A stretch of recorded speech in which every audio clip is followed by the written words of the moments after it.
if I'm getting ready to get up and start cooking dinner, I can get on my phone and turn on our oven so it'll start preheating. And that saves me the steps from having to get up, go to the oven, preheat it, and then wait for it to preheat for us. So this preheating your oven, is it a special smart oven, did you just say? Or is it a device that is connected to your oven? It's a smart oven. Okay. Yeah, that's the Vierio technology. I've never heard of a smart oven. So you could take advantage of a smart oven. Yeah, if they could cook everything and just put it on the you shelf. Just say, I would like a chicken dinner. Well, you don't have to go shopping or anything. It doesn't make your food taste better. Oh, it doesn't create the food inside. Oh.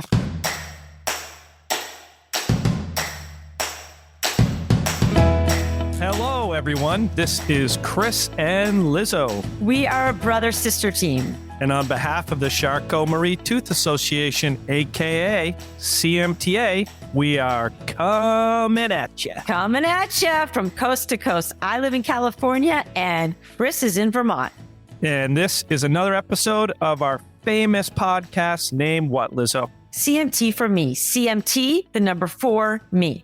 That's right, folks. CMT for me, a community-focused podcast dedicated to those with CMT, giving those individuals a voice in the community to share their stories, good or bad, we don't care, successes, challenges, and much, much more.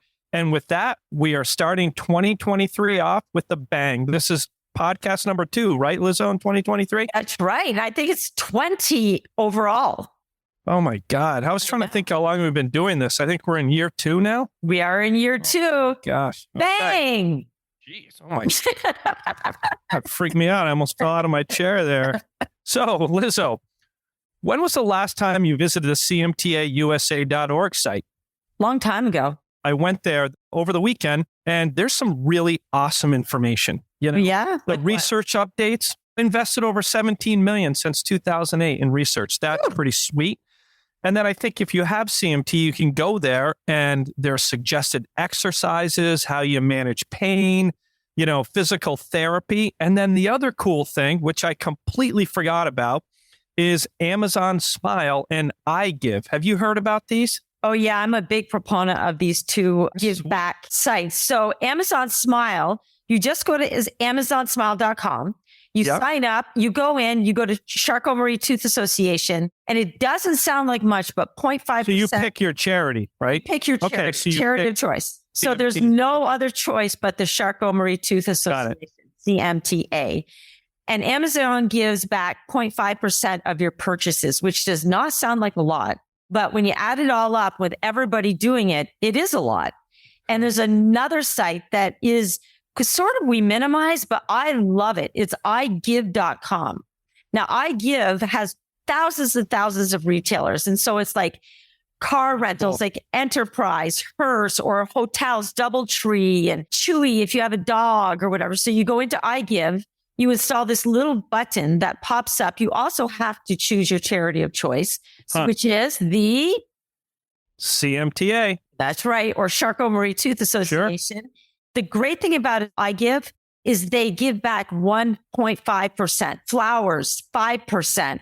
So the percentages are higher and it really benefits the Charcot-Marie Tooth Association a lot. So use those. That's cool. That's cool. With no effort, people go to these sites and buy products all the time. You just have to remember. Yeah, it takes 2 seconds. Hey, are you signed up? No, but guess what? After this podcast, the first thing I'm doing is signing up. Right? Awesome. Yep. So give me your credit card because I will enter that and I'll be buying a lot of things. So it's awesome. And by the way, just for clarification, it's Amazon Smile. Are they associated with Amazon? Because when you explained it, you go, just go to Amazon. I don't know. I assume it's Amazon, right? Okay. No, it's Amazon. All right. Go for it. Amazon Smile. Yeah. Nice. Okay, so enough of this silly stuff here. So I have a serious issue to discuss with you today, Chris. Oh my yeah, I know. What? You're moving back to Vermont? I guess I'm going to be moving out of the state. I'll go to California. You go to Vermont. No, I'd like to be together. But anyway, I guess I'm the only one that thinks that way. That's not happening. We received a complaint on the podcast. Oh my! Come on. Really? Yeah, we did. The person gave us a 5-star review, but then. Cool. Yeah, what the heck were they complaining about? Well, they wanted me to clear this up right from the beginning. They just said that your Forrest Gump accent was horrible. It was like it needs a huge tune-up. And I was like, really? I don't know. Yeah, he thinks. Okay, well, give me one more shot. One more shot. Okay, well, go. I hope you've been practicing because it really wasn't good. My name is Forrest Gump. You want a chocolate?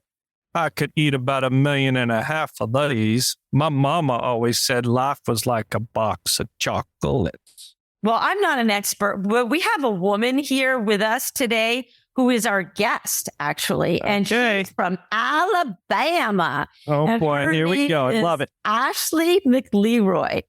And I think she's going to help you with that accent. Ashley, are you the one who complained?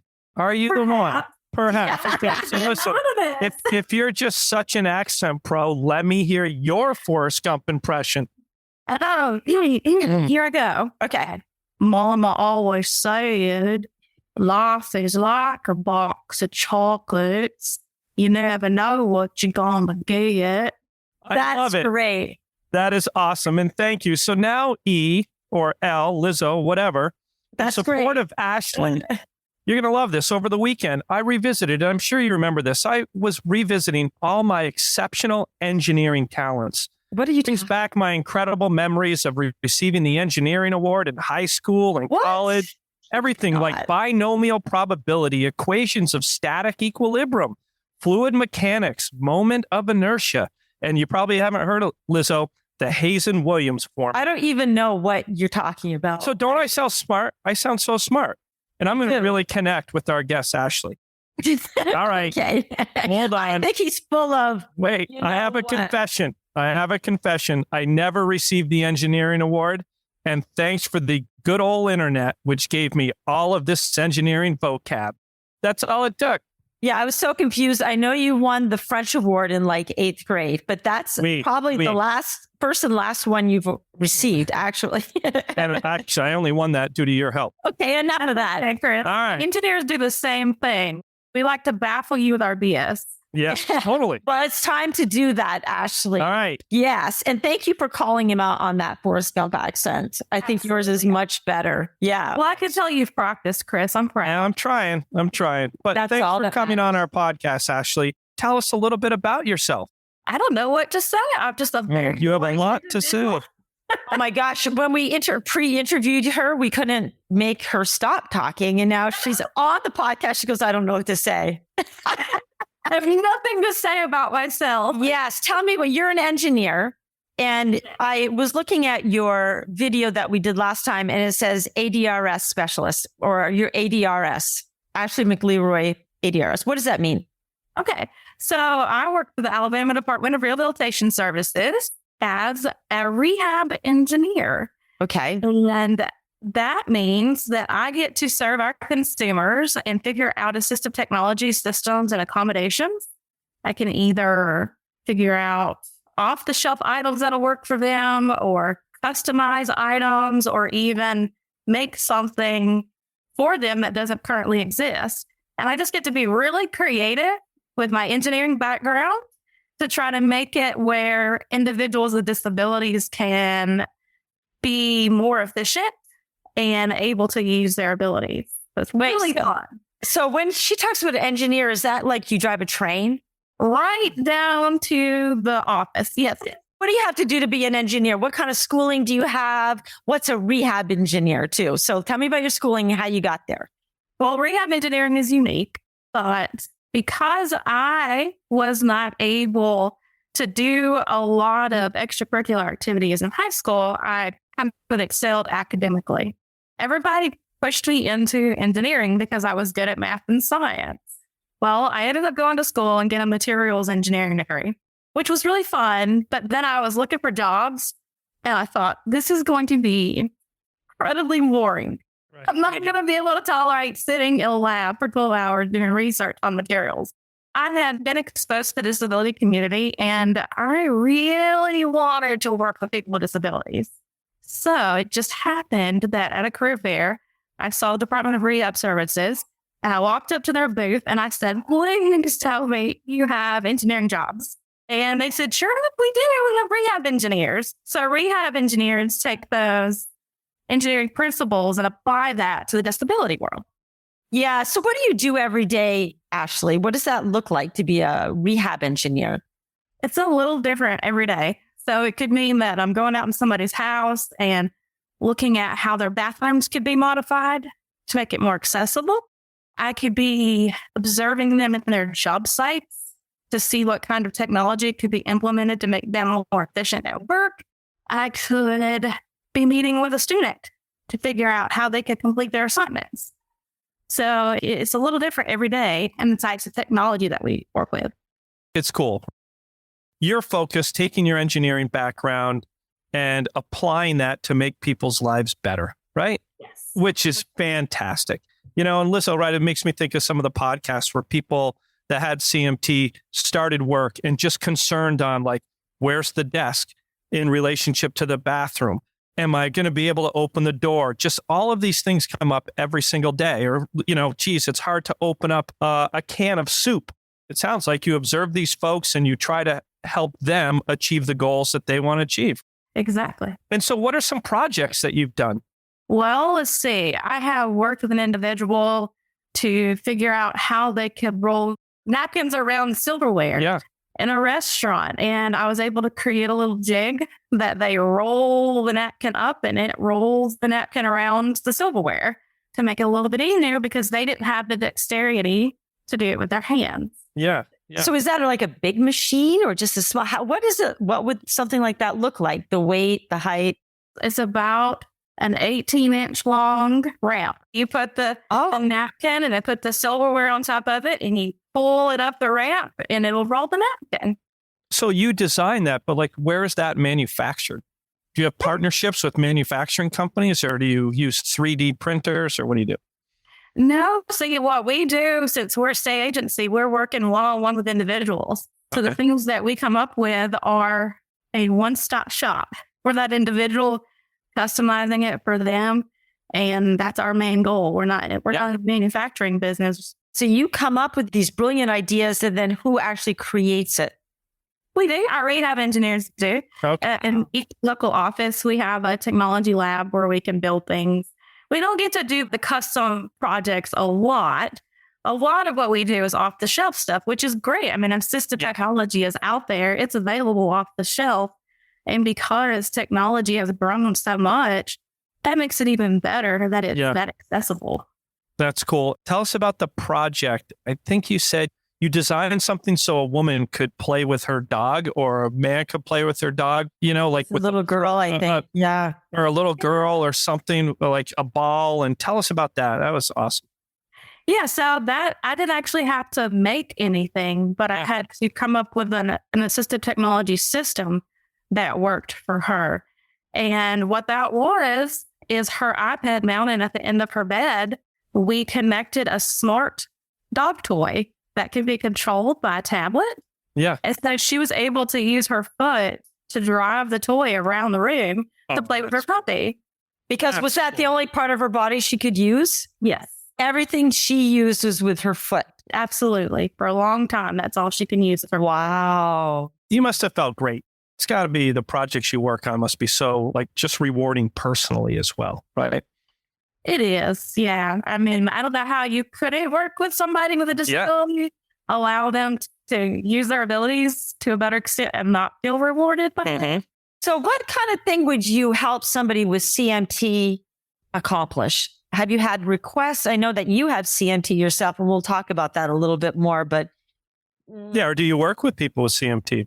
Do you have any projects associated with people with CMT? Well, surprisingly, I haven't had a lot of interaction with others. It just, as you're talking, I'm thinking individuals with CMT, just so many requests should be coming in your way. You can do some great things. I guess CMT is just not one of the more common disabilities that we have. So I encounter other disabilities a lot more than CMT.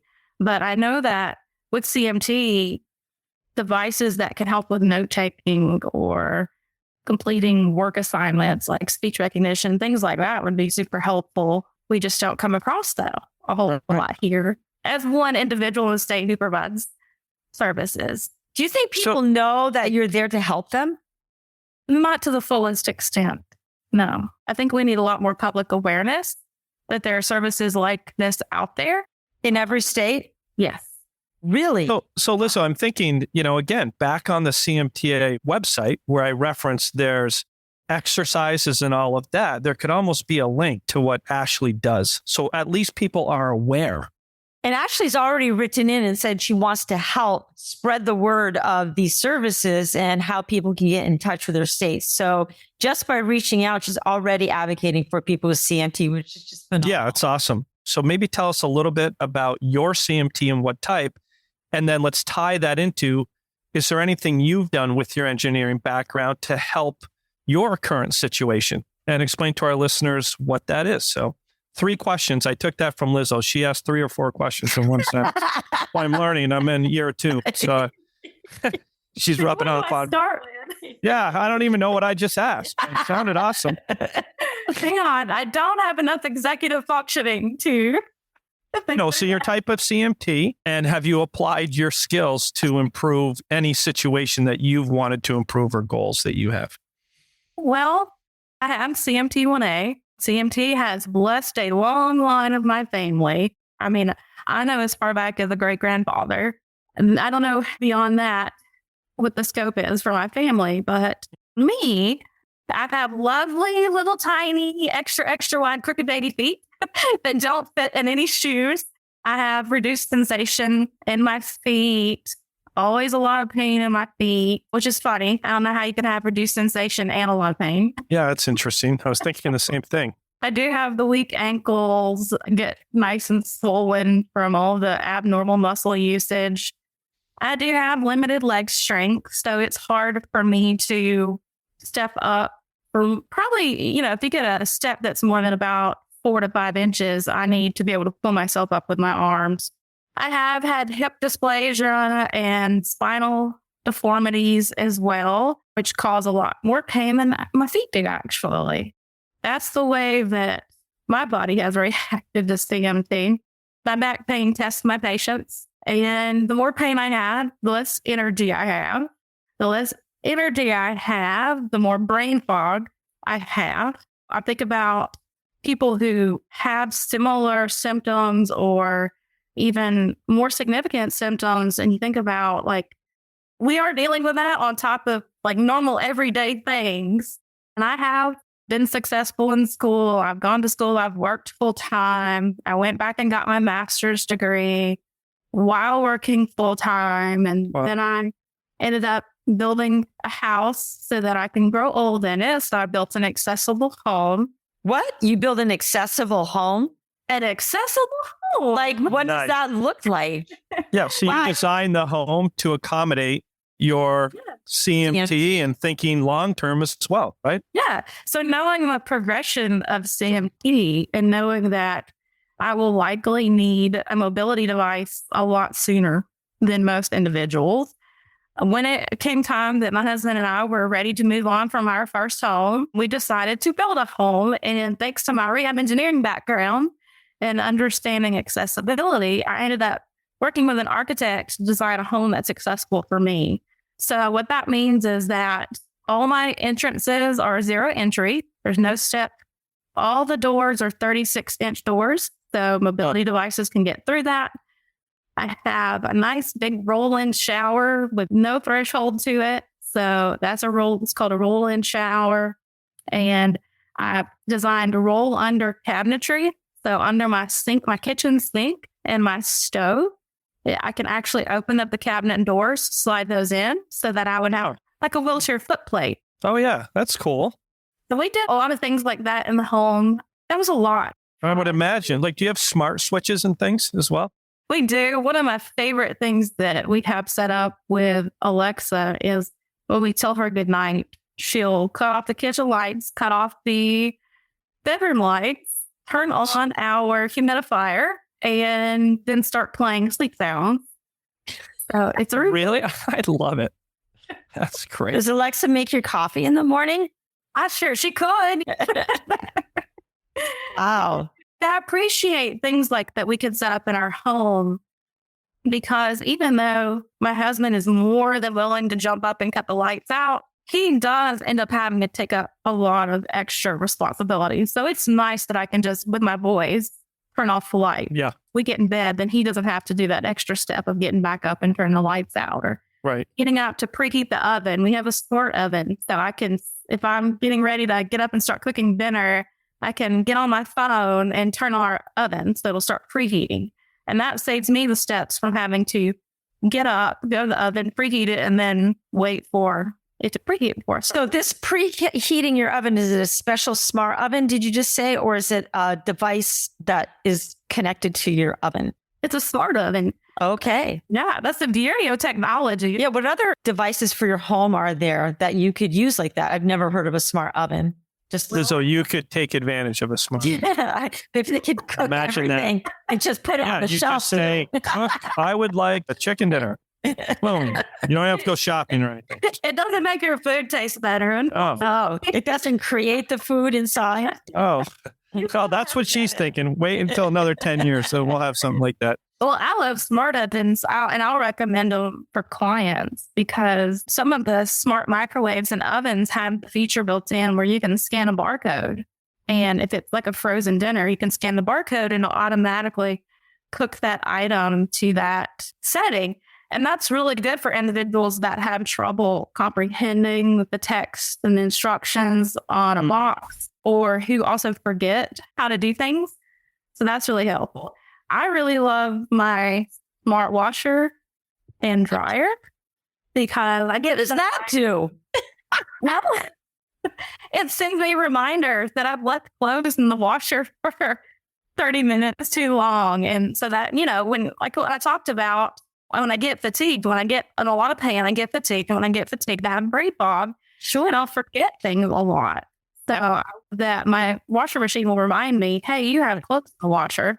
So I don't forget to get those out and then they sour. So that's some of the cool things that it's built into technology now. Where do you get a list of what's there, about what exists? Like, I never thought that there were smart ovens, smart microwaves, smart washing machines. And are they reasonably priced? Yes. Days? Do you find the prices are coming down? The prices are coming down. Yeah. But for us, it was still an investment. These more high-tech items, I know that can be a lot for people. It was just one of those things that when we were building the house, we decided to go ahead and allocate some extra funds. Yes. Types of technology. Yeah.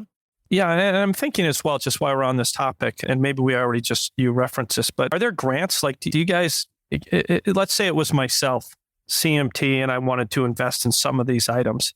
Are there grants out there where you guys assist in trying to secure that? So, someone who may not be in a situation to purchase those has the opportunity to do that?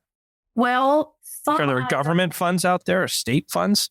Yes, there are, but not for everything. So not everything we talked about can be funded that I'm aware of, and it's going to be different in every state. And I'm only familiar with the United States, even in a small capacity.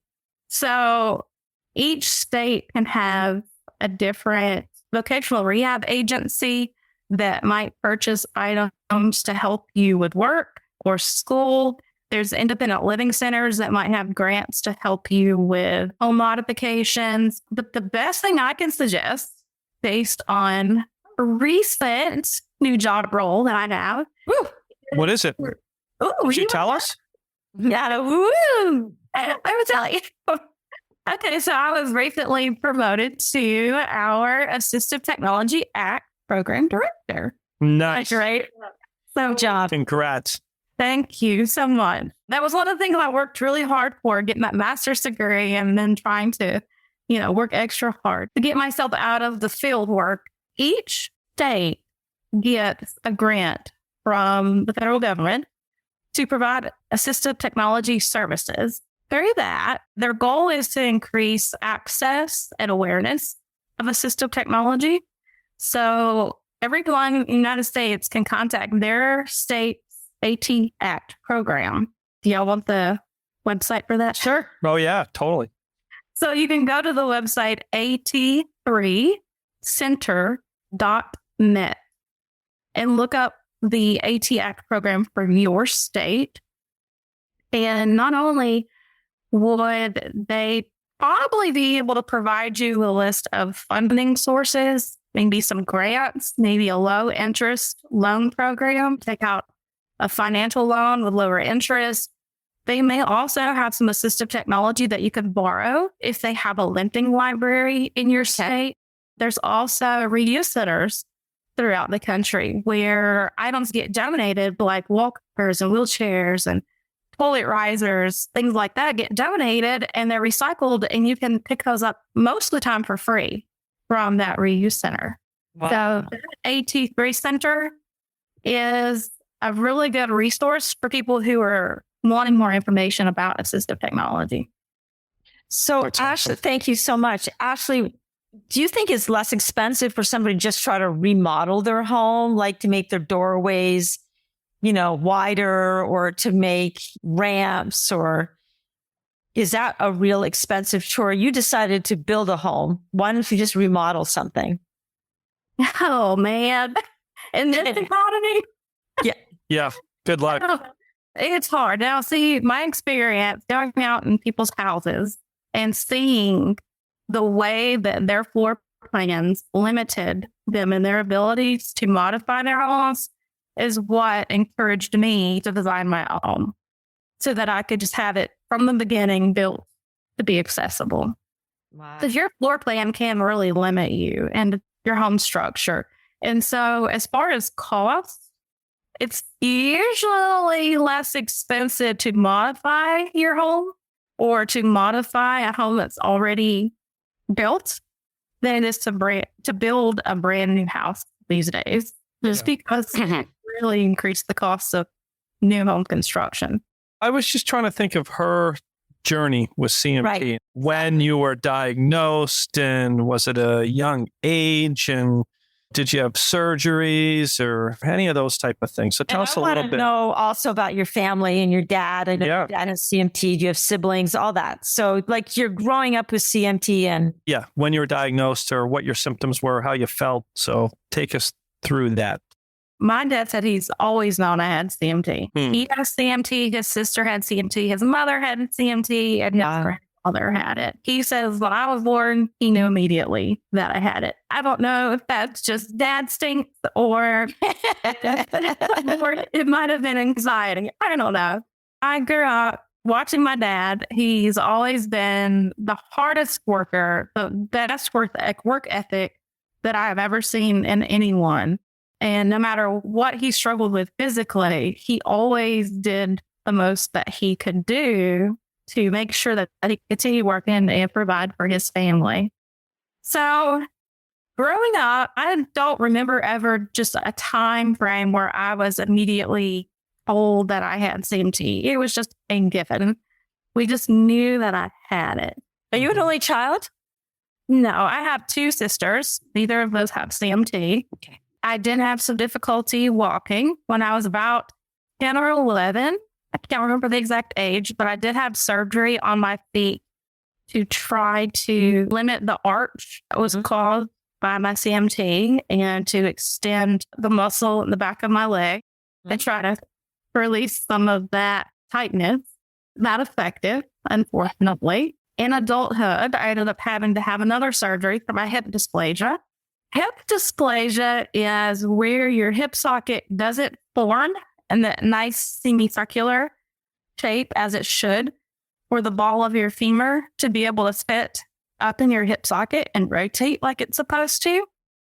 What happens is that your socket ends up forming more of a diagonal straight line. And I'm no doctor, so I can tell you my experience is. But you play one on television. Yeah, I looked up very intelligent terms to help me sound smart. So both of my hips basically look like ramps. And what was happening is the ball of my femur was slipping up the ramp and out of the socket. And It sounds painful. it is really painful. And it was something that was not caught when I was a child. They knew I had CMT. They knew I had foot deformities. They knew I had kyphosis and scoliosis, but they never caught the hip dysplasia. So as an adult, And I was going to work every day, a lot of pain. And eventually it just got to the point where I thought, I don't think this is normal for this amount of pain, especially considering I have a really high pain tolerance because I've had pain since I was a child. And so I went to a doctor and found out that it was hip dysplasia and that there's not a lot of ways to alleviate the pain. Surgery was one of the only options that I had. Thankfully, it worked and it worked well. Good. I'm really glad I had the surgery. But it was a difficult surgery and it took 3 months to recover. So They did both sides at the same time again? we just did one hip. We did the worst. But it was enough that it made the pain more manageable. Okay.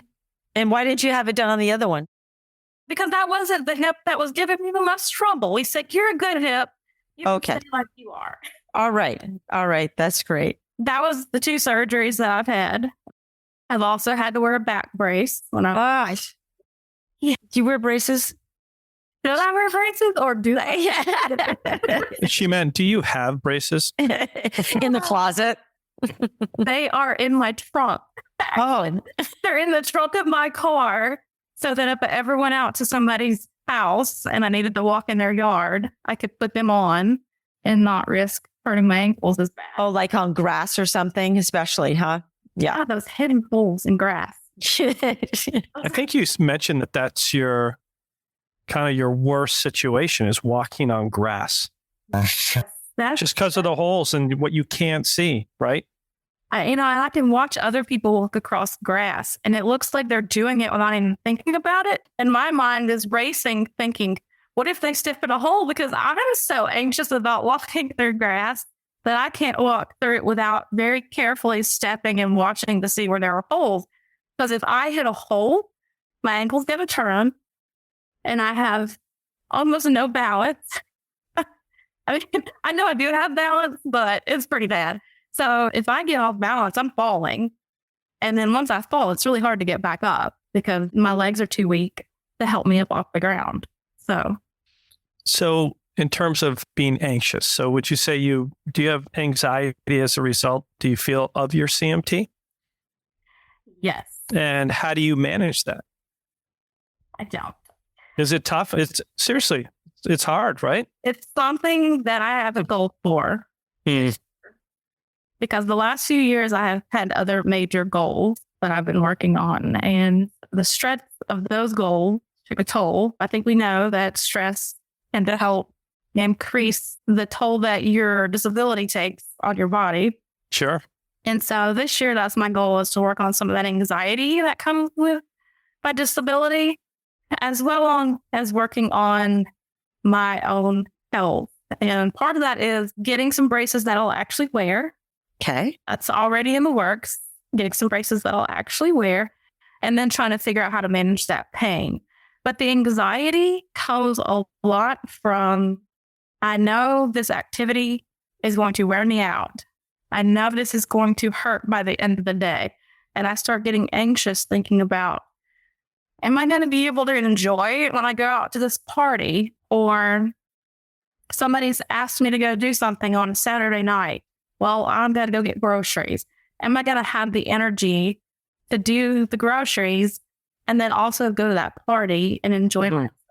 And then just the constant feeling of, I know that my body has deteriorated in the last few years, and worrying about how much worse that's going to get, if I'm going to be able to get it to a plateau where I can stay at the abilities that I'm at, or worrying about whether something that I'm going to do is going to make it worse. Right. A lot of things that run through my mind all the time about this disability. How have you managed it thus far? Or have you just gone with it? I'm gone with it. Yep. I've kept myself really busy. Okay. Yeah. Going back to school and then building a house, all of those things kept me busy enough that I wasn't able to just focus on my physical health.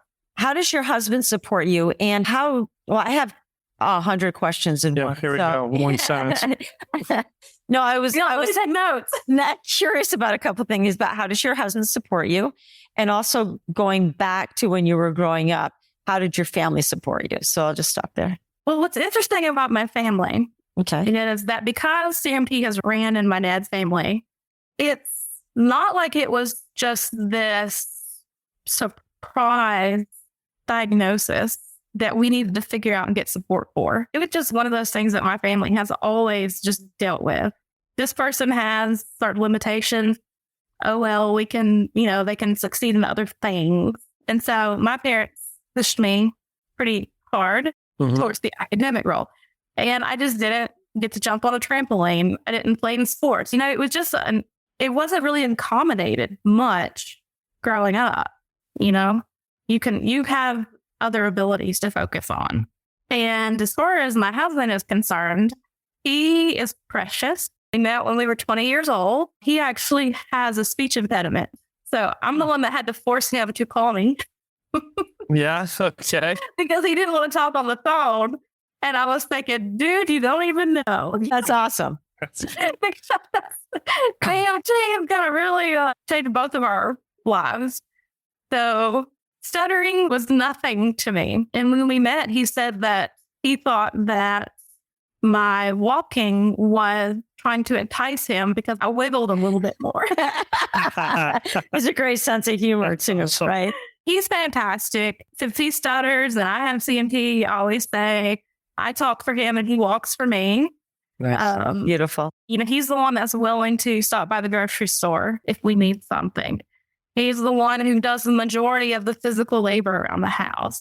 He has no worries about me sitting on the couch for the weekend and him doing the laundry.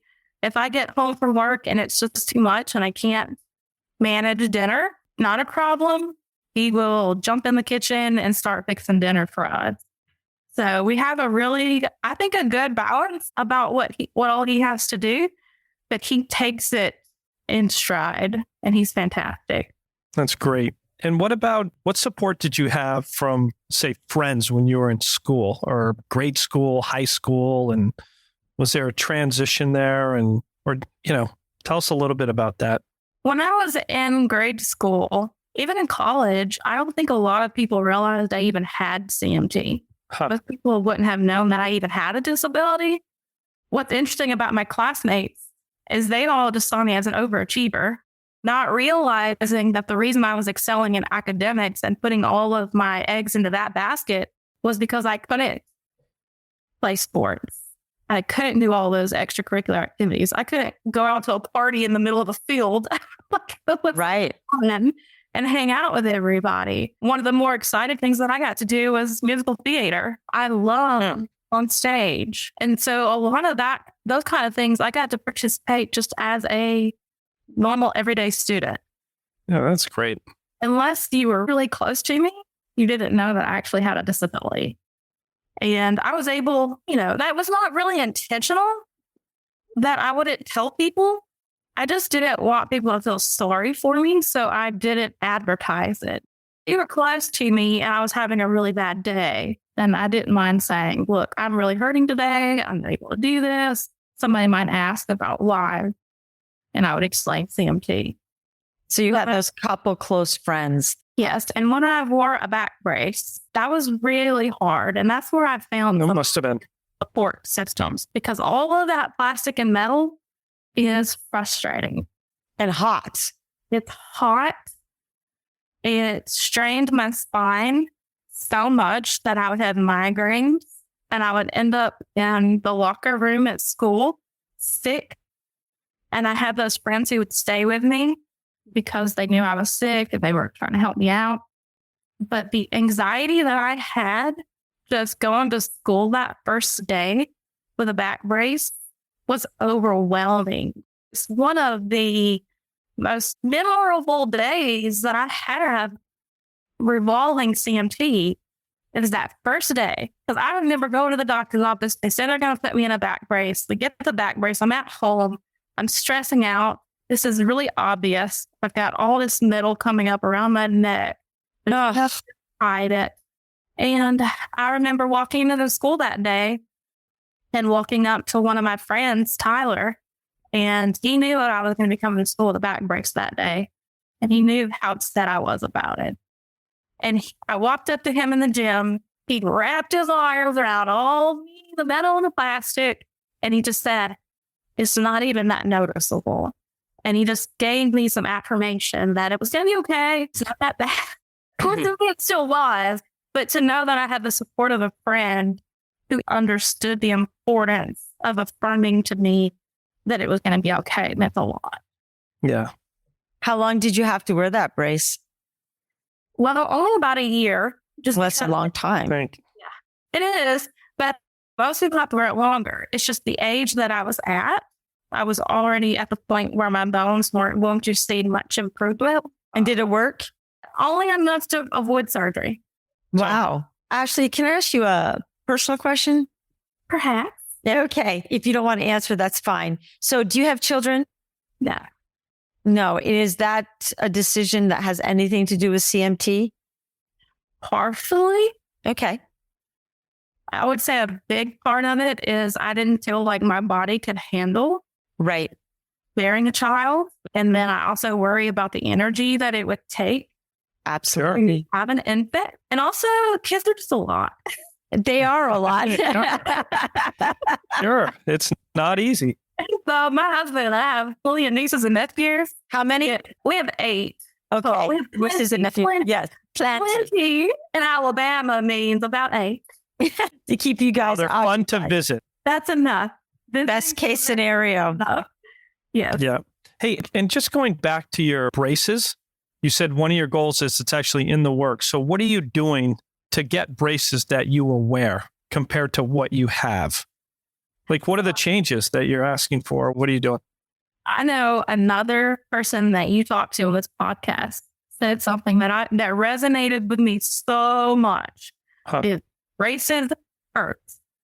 And my issue primarily is that because my feet are so deformed, I have a hard enough time finding shoes that fit. Yeah.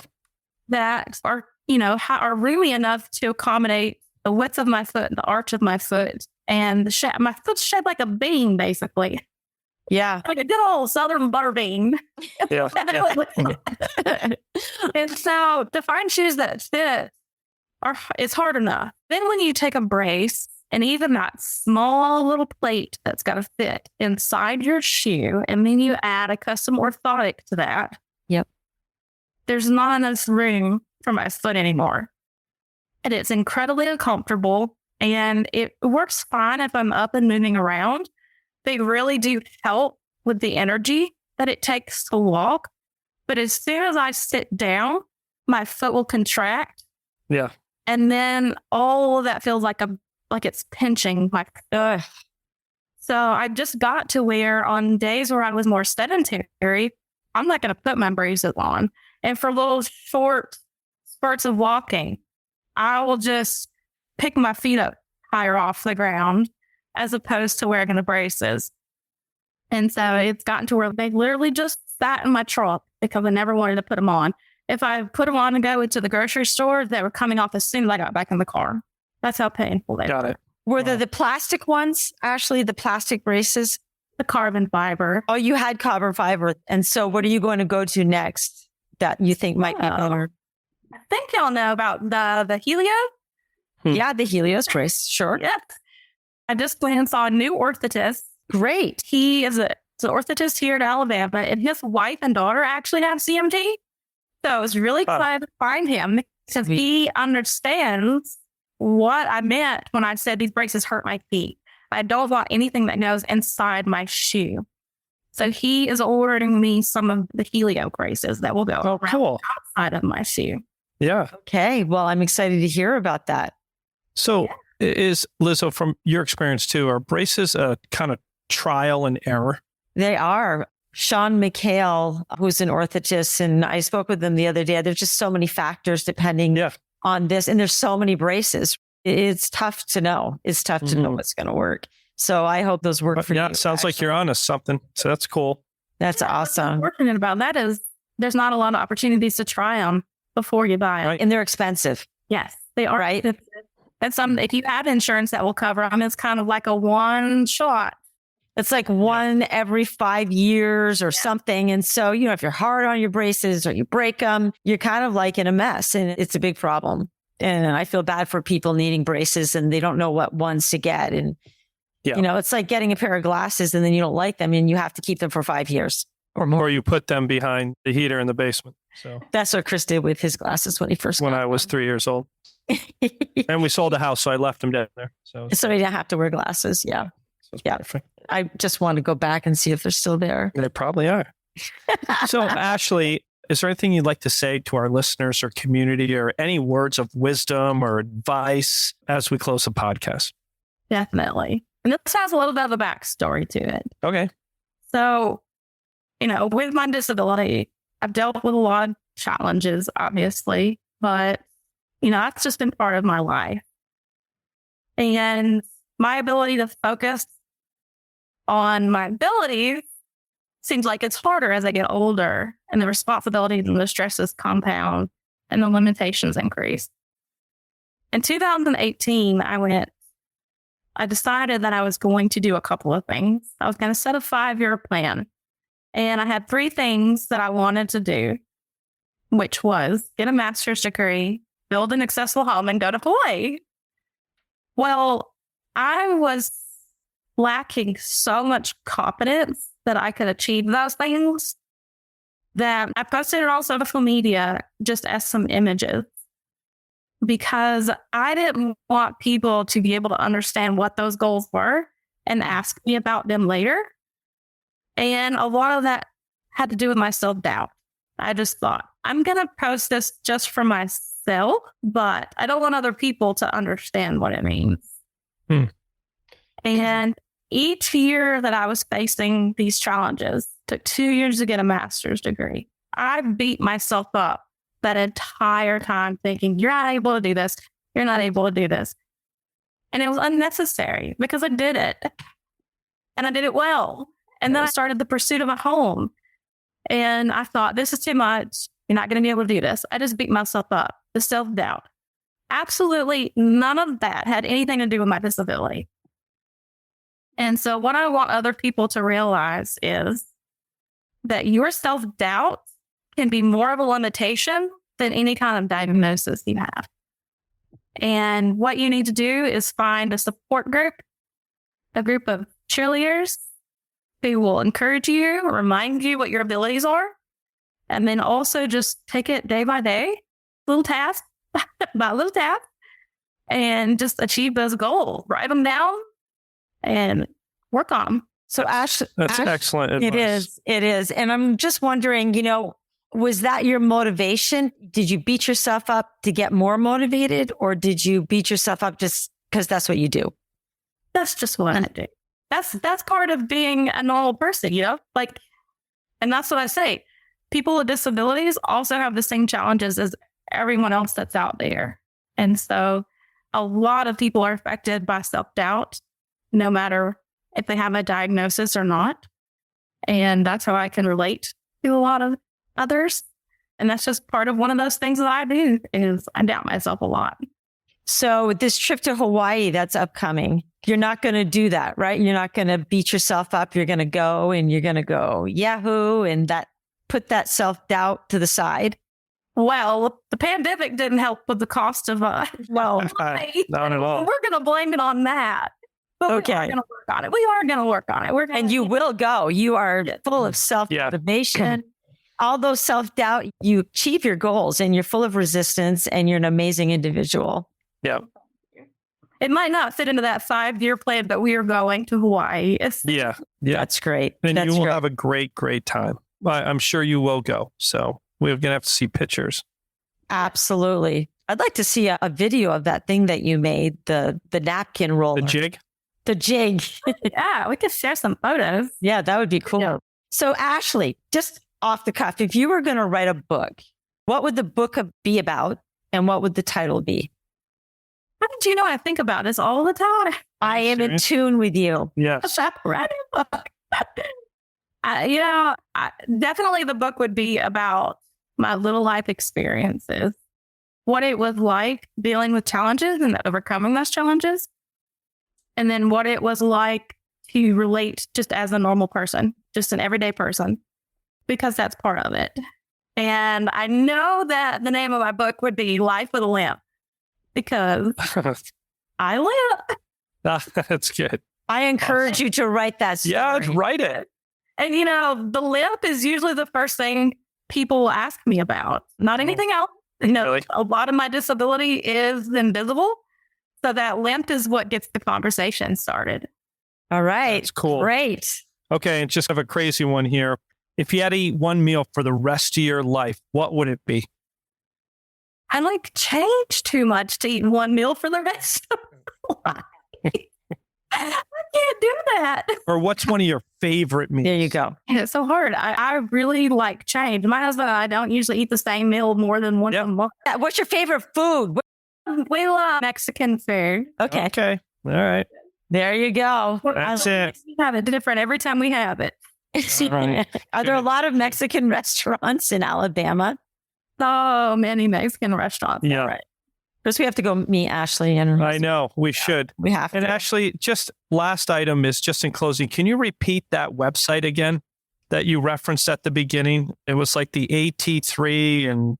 Yes, because I want everyone to visit that website and find their state's center. But you keep saying AT what? It's based on the Assistive Technology Act that was passed years and years ago. And they just reauthorized it last month. So now it's called the 21st Century Assistive Technology Act. So each state gets money for that.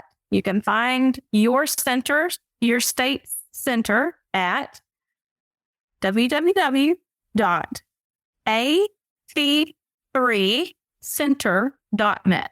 Awesome. Perfect. Awesome. Thank you.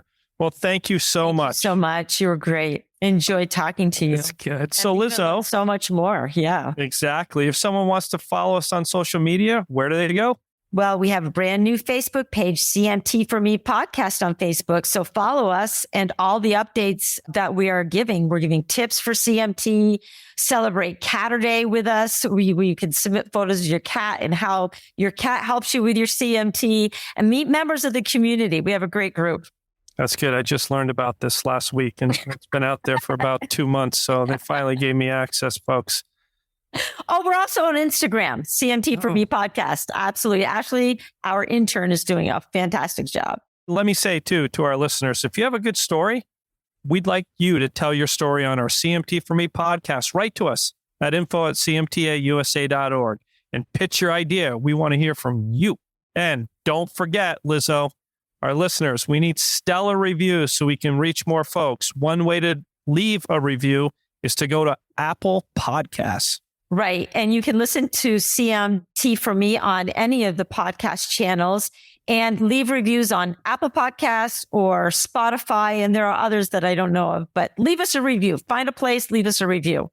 That's right. Great review. What's the power of these reviews? How does that help us? Yeah, because it encourages people to listen and share with other people who will listen, and it's really growing our market. And we want to reach people with great tips and advice and these wonderful stories about CMT and success. Thank you, Ashley. Awesome. Well, gotta go. Later, sis. I gotta eat my chocolate. Cheerio, bro. Love you, Chris. Bye. You too. Bye.